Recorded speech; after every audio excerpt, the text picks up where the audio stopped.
Good morning प्यारे बच्चों, कैसे हैं आप लोग। स्वागत है आप सभी लोगों का यूट्यूब चैनल एसआर क्लासेस में। पिछले वीडियो में हम लोगों ने देखा था कि प्रेजेंट इंडिफिनिट टेंस को कैसे पहचान क्या होती थी और उसके वाक्यों को अनुवाद करते समय क्या रूल्स थे।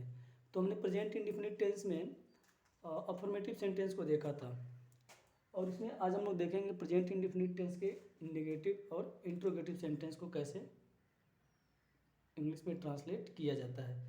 तो सबसे पहली बात, प्रेजेंट इंडेफिनिट टेंस की सहायक क्रिया हम बताए थे कि डू या डज होता है।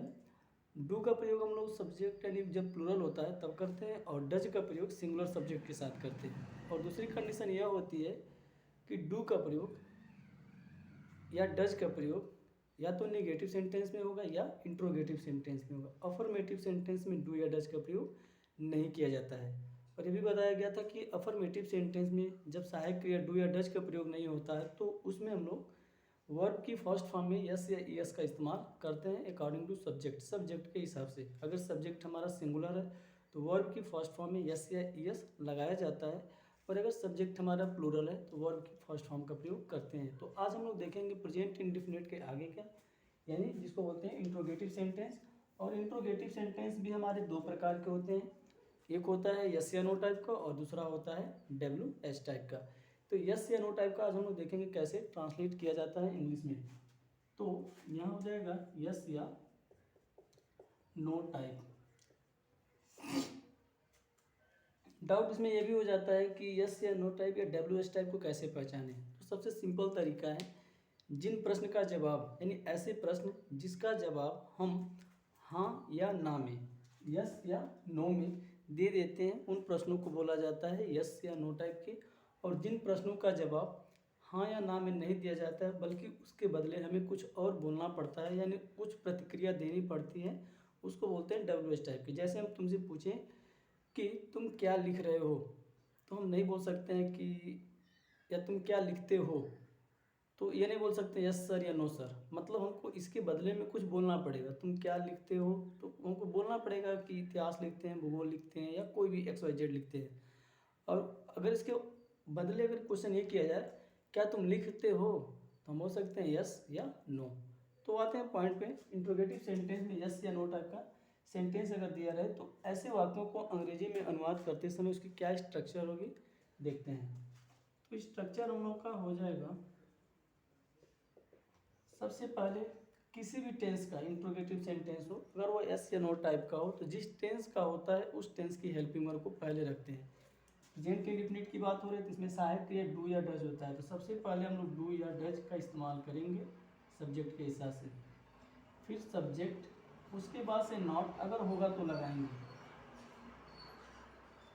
और फिर उसके बाद से वर्ब की फर्स्ट फॉर्म प्लस ऑब्जेक्ट, और लास्ट में इंट्रोगेटिव सिंबल जरूर लगाएंगे। यह होता है हमारा स्ट्रक्चर।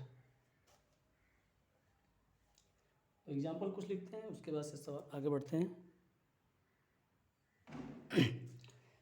तो बच्चों पहले वीडियो में बता दिया गया कि पहचान क्या होती है। तो सबसे पहला सेंटेंस मान लो इस टेंस का अगर होता है तो प्रश्न यह रहेगा कि क्या अमन पत्र नहीं लिखता है।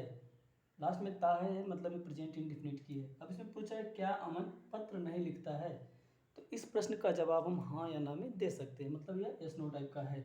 तो सबसे पहली बात आती है कि हम डू या डज में से किसका इस्तेमाल करें। तो यहाँ दिख रहा है एक अमन, अमन हमारा सिंगुलर है, सिंगुलर के लिए हम लोग डज का प्रयोग करते हैं, तो यहाँ हो जाएगा डज। फिर सब्जेक्ट यानी अमन, डज अमन नॉट, नहीं दिया है तो नॉट लगाएंगे। डज अमन नॉट वर्ब यानी कौन सा काम है, लिखना। डज अमन नॉट राइट क्या, पत्र, ये लेटर। इसका बन जाएगा does Aman not write a letter. Clear है। फिर यहाँ बन गया क्या वे सड़क पर नहीं दौड़ते हैं।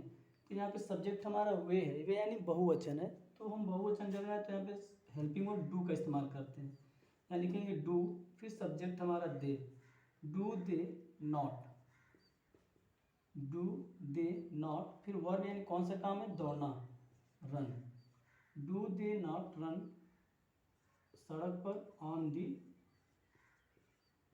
रोड। और यहाँ पे आ जाएगा प्रश्नवाचक चिन्ह।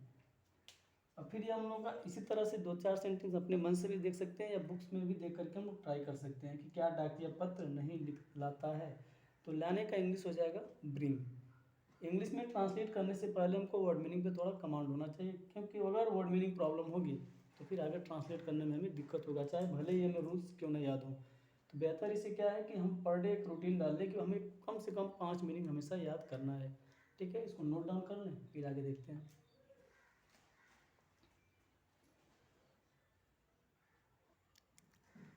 सॉरी, यहाँ पे रन के स्पेलिंग में अंतर है, RAN हो गया, सेकेंड फॉर्म होता है RUN होगा। ठीक है, इसको नोट कर लें। अब इसके बाद से देखेंगे WH टाइप के वाक्यों को कैसे इंग्लिश में ट्रांसलेट किया जाता है।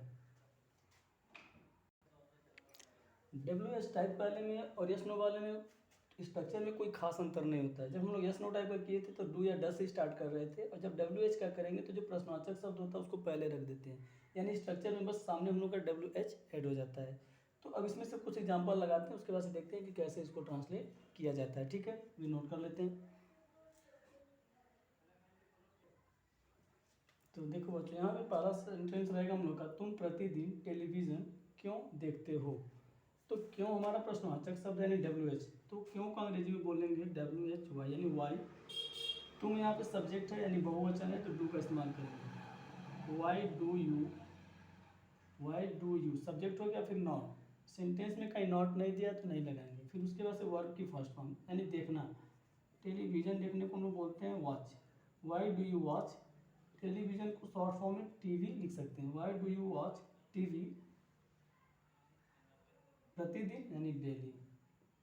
Why do you watch television daily. इसी तरह से बाकी के दोनों सेंटेंस भी अपने मन से लगा सकते हैं, और भी कोई सेंटेंस अगर हमारे बुक्स में दी हुई हो तो उसको देख करके लगा सकते हैं।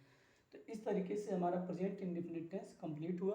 तो अगले क्लास में हम लोग देखेंगे कि प्रेजेंट कॉन्टिन्यूअस टेंस के वाक्यों को कैसे ट्रांसलेट किया जाता है और उसको ट्रांसलेट करने के क्या रूल्स हैं।